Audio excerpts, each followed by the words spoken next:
স্বাধীনতা দিৱসৰ প্ৰাকক্ষণত কৃতিত্বপূৰ্ণ সেৱাৰ বাবে 15 গৰাকী আৰক্ষী বিষয়া আৰু কনিষ্টবললৈ পদক ঘোষণা কৰা হৈছে। পদকপ্ৰাপ্তসকল আইপিএছ বিষয়া দেৱজ্যোতি মুখাৰ্জী, এপিএছ গৌতম বৰা, শিৱ কুমাৰ ৰয়, ৰুকমা বুঢ়াগোহাঁই, নুৰুদ্দিন আহমেদ, উপ পৰিদৰ্শক অনুপ কুমাৰ দেৱ, সহকাৰী উপ পৰিদৰ্শক প্ৰবীণ দুৱৰী, আবুল ফাৰুক, কিশোৰ কুমাৰ থাপা, হাবিলদাৰ যাদৱ চন্দ্ৰ নাথ, লেন্স নায়ক সত্যনাৰায়ণ যাদৱ, প্ৰমোদ মহন্ত, কনিষ্টবল প্ৰবণ শইকীয়া, আজাদ আহমেদ আৰু প্ৰশান্ত সোণোৱাল। আৰু ইফালে কৃতিত্বপূৰ্ণ সেৱাৰ বাবে ৰাষ্ট্ৰপতি পদক লাভ কৰিছে আইপিএছ বিষয়া অৰবিন্দ কলিতা, আৰক্ষীৰ সাহসিকতাৰ পদক লাভ কৰিছে উপ পৰিদৰ্শক অনুপম গোৱালা, কুশল দাস, হিতেশ্বৰ শইকীয়া, অশ্বিনী কুমাৰ শইকীয়া আৰু শ্যামখাম চাখাপে।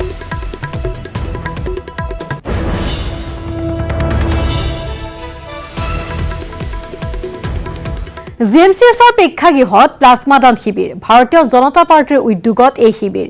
উপস্থিত স্বাস্থ্যমন্ত্ৰী ডক্টৰ হিমন্ত বিশ্ব শৰ্মা, ৰাজ্যিক বিজেপিৰ সভাপতি ৰঞ্জিত কুমাৰ দাসৰো অংশগ্ৰহণ। সমগ্ৰ অসমত 1000 প্লাজমা সংগ্ৰহৰ লক্ষ্য। প্ৰতিখন চিকিৎসা মহাবিদ্যালয়তো সংগৃহীত হ'ব প্লাজমা। প্লাজমা দান কৰোতাক গামোচা পিন্ধাই আদৰণি। আজিৰ দিনটোত অসমৰ দুটা সফলতা দেশত সকলোৱে বিশেষকৈ কোভিডৰ যিটো যুঁজ কৰাৰ যিটো ইক'চিষ্টেম বুলি আমি কওঁ বা যিটো এক যন্ত্ৰই কাম কৰি আছে, তাৰ ভিতৰত অসমৰ নাম দুটা কাৰণে আছে যে আমি বহুত বেছি টেষ্ট কৰিছোঁ যাতে সকলো ৰোগীক আমি চিনাক্ত কৰিব পাৰোঁ। প্ৰধানমন্ত্ৰী নৰেন্দ্ৰ মোদী ডাঙৰীয়াই বাৰে বাৰে কৈ আছে যোন ষ্টেটে টেষ্ট কম কৰিছে তাকেই তেওঁ ব্যক্তিগতভাৱে ফোনত হওক ভিডিঅ' কনফাৰেন্সত হওক তেওঁ কথা শুনাইছে যে টেষ্ট কৰিলে এজন ৰোগীয়ে বেলেগক ৰোগটো দিব নোৱাৰা হয়। তাৰমানে প্ৰথম অৱস্থাতে আমি যদি ধৰাত পেলাব পাৰোঁ। যোৱা 12 তাৰিখে আমি এটা দিনতে 1,43,000 টেষ্ট আমি কৰিব সক্ষম হৈছোঁ। তাৰ আগতে উত্তৰ প্ৰদেশৰ অভিলাষ আছিল এটা দিনত 1,20,000 টেষ্ট। উত্তৰ প্ৰদেশৰ অভিলেখ আমি ভংগ কৰি আমি অসমে যোৱা 12 আগষ্ট তাৰিখে 1,43,000 আমি টেষ্ট কৰিব আমি সক্ষম হৈছোঁ। ৰোগীৰ সংখ্যা আমাৰ ইয়াত 70,000 স্পৰ্শ কৰিছে, কিন্তু মৃত্যুৰ সংখ্যা আমি 0.24%, অৰ্থাৎ 170 গৰাকীতে সীমাবদ্ধ কৰি ৰাখিব এতিয়ালৈকে সক্ষম হৈছোঁ। তাৰ মূল কাৰণটো কি যে আমাৰ চিকিৎসকসকলে কোভিড কেয়াৰ চেণ্টাৰত কোনোবা খানাপাৰাত আছে, কোনোবা IITত আছে, তাৰ পৰিৱেশ বেলেগ। কিন্তু যেতিয়াই মেডিকেল কলেজৰ পৰিৱেশ আমি দেখা পাওঁ সেই পৰিৱেশটো এটা যুদ্ধকালীন পৰিৱেশ। আমাৰ SC মৰ্চাৰ সভাপতি নবাৰুণ মেধি ডাঙৰীয়া কেইদিনমান আগতে সুস্থ হৈ ঘৰলৈ ঘূৰি গৈছে। সেই যুদ্ধকালীন পৰিৱেশবিলাক তেওঁ ICUত থাকি দেখি গৈছে। তাত ডক্টৰসকলে দিনে নিশাই কাম কৰিছে যুদ্ধকালীন পৰিৱেশ। ধুবুৰী ভাৰত বাংলাদেশ সীমান্ত চোৰাং গৰু বেপাৰীৰ বিৰুদ্ধে আৰক্ষীৰ অভিযান। 94টা গৰুসহ 3খন নাও জব্দ। সৰবৰাহকাৰীক আটক কৰাৰ বাবে পুৱতি নিশা কেইবাজাই গুলীচালনা। এতিয়ালৈকে কোনো লোক হতাহত হোৱাৰ তথ্য সদৰি কৰা নাই। গৰুসহ আন 2খন নাৱৰ সৈতে পলাই যায় চোৰাং সৰবৰাহকাৰী।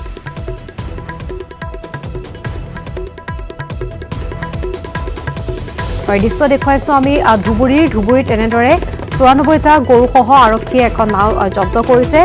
গৰু বেপাৰীক ধৰিবলৈ আৰক্ষীয়ে চলাইছিল অভিযান। এতিয়ালৈকে এই ঘটনাত যিটো গুলীচালনা কৰিবলগীয়া হৈছিল আৰু গুলীচালনাত এতিয়ালৈকে হতাহতৰ কোনো তথ্য লাভ কৰা নাই।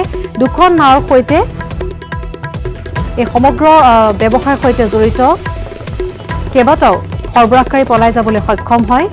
গৰু বেপাৰীক ধৰিবলৈ আৰক্ষীয়ে চলাই এই অভিযান আৰু অভিযান কালত জব্দ কৰিছে 94টা গৰু।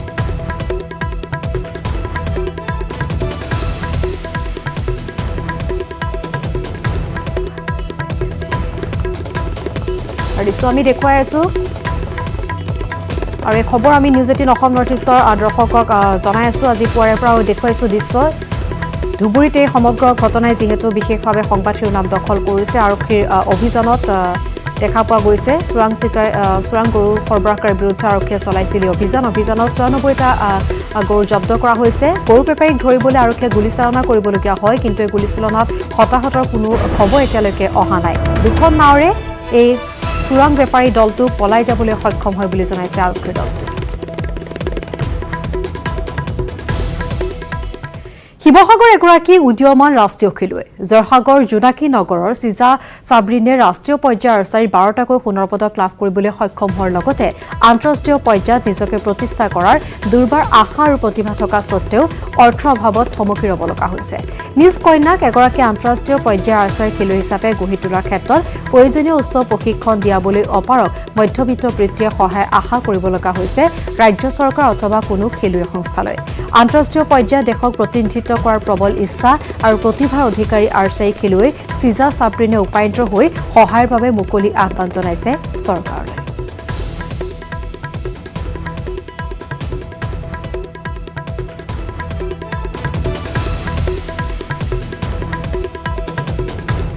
হাজোৰ বৰ্ণিৰ ড্ৰাগছ মাফিয়া মকবুল আলীৰ চুৰিকাঘাটত আহত এগৰাকী আৰক্ষী কনিষ্টবল। ড্ৰাগছ মাফিয়া মকবুল ওৰফে বদলক বিচাৰি হাজো আৰক্ষীয়ে চলাইছে অভিযান।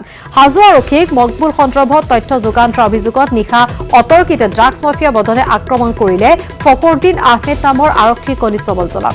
ড্ৰাগছ মাফিয়াৰ চুৰিকাঘাটত গুৰুতৰভাৱে আহত হৈ হাজোত চিকিৎসাধীন হৈ আছে বৰ্তমান কনিষ্টবল ফকৰুদ্দিন।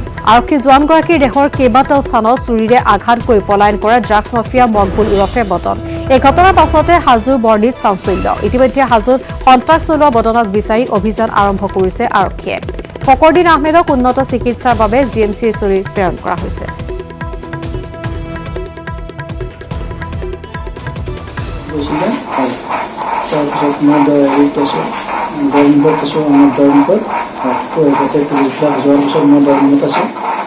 স্কুটি এখন লৈ আহি দলমুখতে ডাইৰেক্ট চুৰি কৰে আনিছে।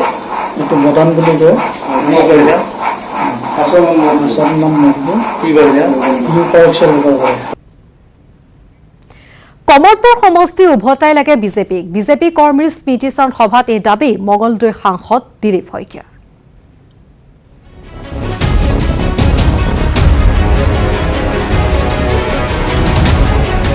বিধায়ক সত্যবল কলিতাৰ সন্মুখত নতুন প্ৰত্যাহ্বান। কমলপুৰত কমল ফুলোৱাৰ পৰিকল্পনা বিজেপি কৰ্মীৰ। 2011ৰ দৰেই 2021ত সমষ্টি দখলৰ কুচকাৱাজ। তৃণমূল কৰ্মীৰ সুৰতে সুৰ মিলালে সাংসদ দিলীপ শইকীয়াই। 2011ত জয়ী হোৱা কমলপুৰ সমষ্টি উভতাই লাগে বিজেপিক। তৃণমূল কৰ্মীৰ দাবী সমৰ্থন মঙলদৈ লোকসভা সমষ্টিৰ সাংসদ দিলীপ শইকীয়াৰ। কমলপুৰ সমষ্টিৰ সকলো কাৰ্যকৰ্তা বিচাৰে, গতিকে কাৰ্যকৰ্তাৰ মনৰ যিটো ভাৱ, সেই মনৰ ভাৱ অনুসৰি কাৰ্যকৰ্তাই বিচাৰে কমলপুৰ সমষ্টিত ভাৰতীয় জনতা পাৰ্টীয়ে 2021 চনত নিৰ্বাচন খেলক। যিহেতু 2011 চনত ইয়াৰ পৰাই আমাৰ বিধায়ক নিৰ্বাচিত হৈ গৈছিল। কমলপুৰত ত্যাগৰ মৰ্যাদা দিবই লাগিব বিজেপি কৰ্মী। সমষ্টিটোৰ প্ৰয়াত বিজেপি নেতা কৰ্মীৰ শ্ৰদ্ধাঞ্জলি অনুষ্ঠানত উপস্থিত থাকি এই দাবী কৰিলে সাংসদ দিলীপ শইকীয়াই।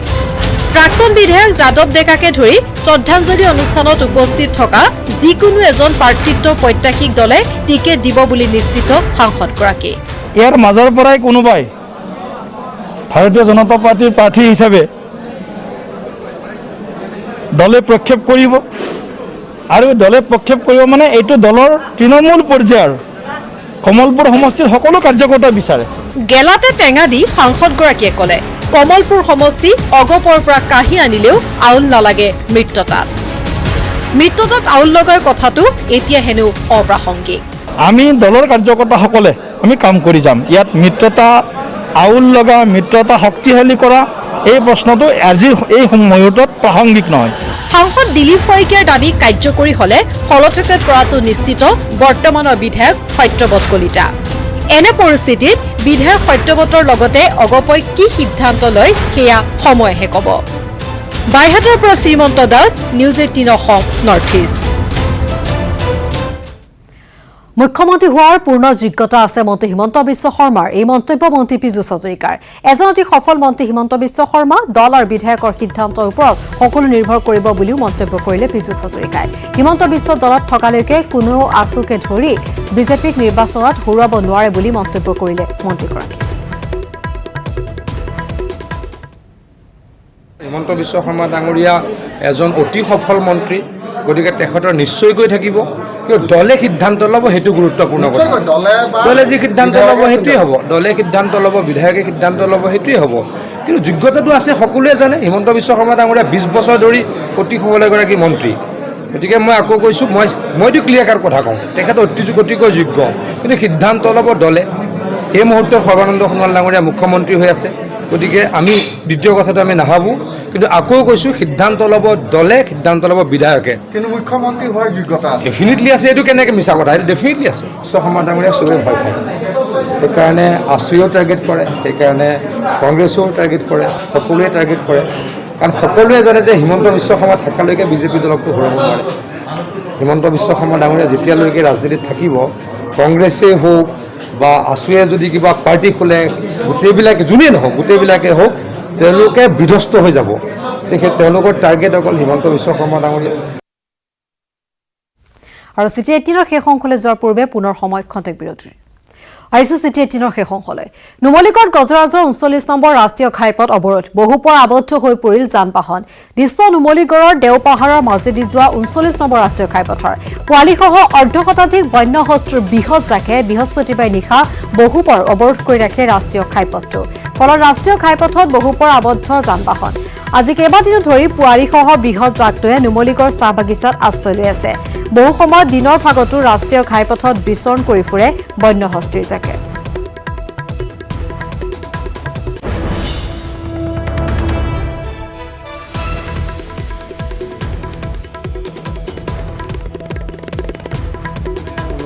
দেওপাহাৰত থকা হাতীবিলাক এতিয়া পানী খাবলৈ সিহঁতৰ মন হৈছে যে, সেইকাৰণে ইয়াত পানী আছে, পানীটো খাবলৈ এতিয়া পাৰ হৈ আছে। গাড়ী বহুত সময় ৰৈ আছিলে নি? বেছি টাইম নাই হোৱা, আমি আহিছোঁ, পাৰ হ'ব লওঁতে অলপ গাড়ীবিলাক ৰখাই দিছোঁ পাৰ হ'বৰ কাৰণে। গহপুৰৰ 4 লাইনযুক্ত পথ নিৰ্মাণৰ দায়িত্বত থকা এছিয়াই কোম্পানীয়ে অপৰিকল্পিত তথা অবিজ্ঞানসন্মতভাৱে পথ নিৰ্মাণ নকৰা 15 নম্বৰ ৰাষ্ট্ৰীয় ঘাইপথৰ নিৰ্মিত অংশ মৰণফান্দলৈ পৰিণত হৈছে। নিশা হোৱা প্ৰবল বৃষ্টিপাতৰ ফলত বৰিগাঁৱৰ পৰা হাজৰিকা চুক পৰ্যন্ত নিৰ্মাণ হোৱা 4 লাইনযুক্ত পথটোৰ ছাইড বাম খহি পৰাত ভয়ংকৰ ৰূপ লৈছে পথটোৱে। বিপদজনকভাৱে খহি পৰা পথটোৰ অংশসমূহে যিকোনো সময়তে ভয়ংকৰ বিপদ সৃষ্টি কৰাৰ আশংকাত ভুগিছে যান বাহনৰ চালকৰ লগতে স্থানীয় লোক। নিৰ্মীয়মান 4 লাইনযুক্ত পথটোৰ ছাইড বামত কেৱল বালি দিয়াৰ বাবে এজাক বৰষুণতে পথটো অতি বিপদজনক হৈ পৰিছে।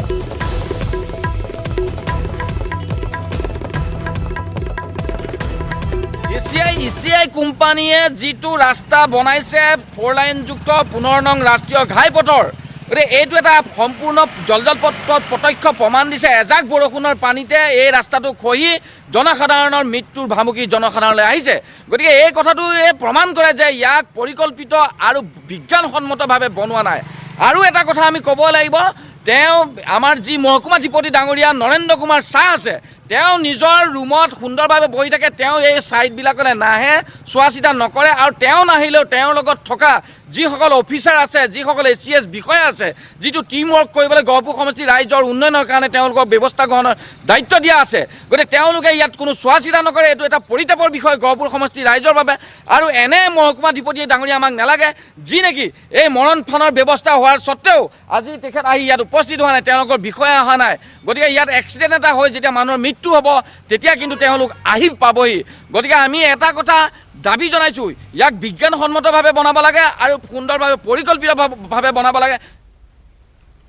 ব্ৰিটিছ গায়ক ছেম ফেণ্ডাৰে অনুষ্ঠিত কৰিলে বিশ্বৰ প্ৰথম ছ'চিয়েল ডিষ্টেন্স সংগীতানুষ্ঠান। ফেণ্ডাৰে নিজৰ গৃহ চহৰ নিউ কাছেল গছফৰ্ড পাৰ্কত অনুষ্ঠিত কৰিলে এই অনুষ্ঠান, য'ত উপস্থিত থাকে ছেম ফেণ্ডাৰৰ প্ৰায় 25 অনুৰাগী। এই 25টা লোক সমবেত হোৱা অনুষ্ঠানত দেখিবলৈ পোৱা গ'ল সামাজিক দূৰত্ব। এই অনুষ্ঠানৰ উদ্যোক্তাই মঞ্চৰ সন্মুখত সম্পূৰ্ণ সামাজিক দূৰত্ব বজাই ৰাখি নিৰ্মাণ কৰিলে ধাতুৰ 500 প্লেটফৰ্ম। এনে একোখন প্লেটফৰ্মত 5জনকৈ দৰ্শকে দল বান্ধি উপভোগ কৰিলে ছেম ফেণ্ডাৰৰ সংগীতানুষ্ঠান। ইতিমধ্যে ছ'চিয়েল মিডিয়াত ভাইৰেল হৈ পৰিছে এই দৃশ্য।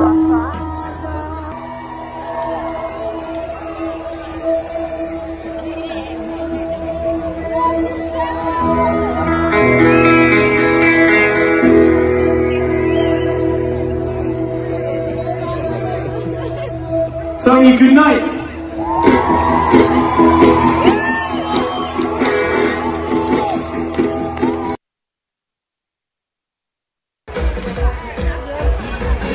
পৰৱৰ্তী খবৰ ভাৰতত দৈনিক ভয়ংকৰ হাৰত বৃদ্ধি হৈছে কৰোনা আক্ৰান্তৰ সংখ্যা 24,61,190 জনলৈ বৃদ্ধি আক্ৰান্তৰ সংখ্যা 24 ঘণ্টাত 64,553 গৰাকী লোক আক্ৰান্ত হৈছে বৰ্তমানলৈ কৰোনাই প্ৰাণ ল'লে 39,040 জনৰ এদিনতে কৰোনাৰ মৃত্যু হৈছে 1,007 জনৰ চিকিৎসাধীন হৈ আছে 6,61,595 জন কৰোনাৰ পৰা আৰোগ্য হৈছে 17,51,555 জন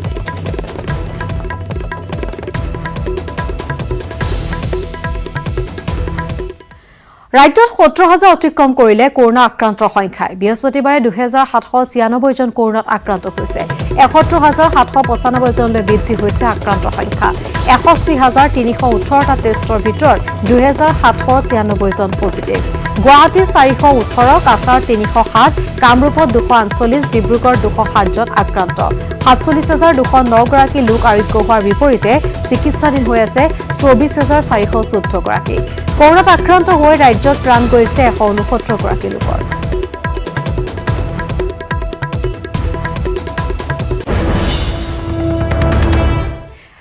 আমচাং অভয়াৰণ্যৰ পৰা ওলাই অহা গজৰাজৰ পুনৰ গুৱাহাটী সফৰ এইবাৰ গজৰাজে শাৰী পাতি থকা ট্ৰাকৰ পৰা উলিয়াই আনিলে বাদাম ভৰ্তি বস্তা আৰু ৰাজপথতে গুগ্ৰাসে গিলিলে কলৰ থোক মহাৰাজক চাই আনন্দ লাভ কৰা দুজনে মহাৰাজলৈ দলিয়াই দিছে ব্ৰেড আৰু হাতীটোও পলিথিন সহ ভক্ষণ কৰিছে ওচৰতে থকা ডাষ্টবিনৰ পৰাও খাদ্য খাইছে বনৰীয়া হাতীটোৱে প্ৰায় অঞ্চললৈ আহে বনৰীয়া হাতী পুৱা হাতী চাই বহুতে আনন্দ লাভ কৰে যদিও বহুতৰ মাজত বিৰাজ কৰে আতংক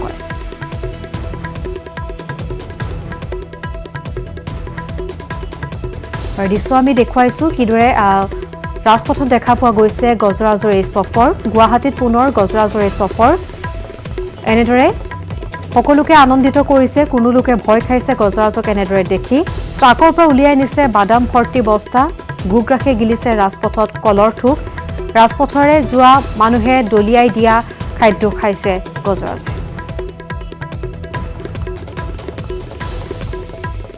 আৰু ইয়াৰ লগতে সময় চিটি 18 পৰা বিদায় লোৱাৰ নমস্কাৰ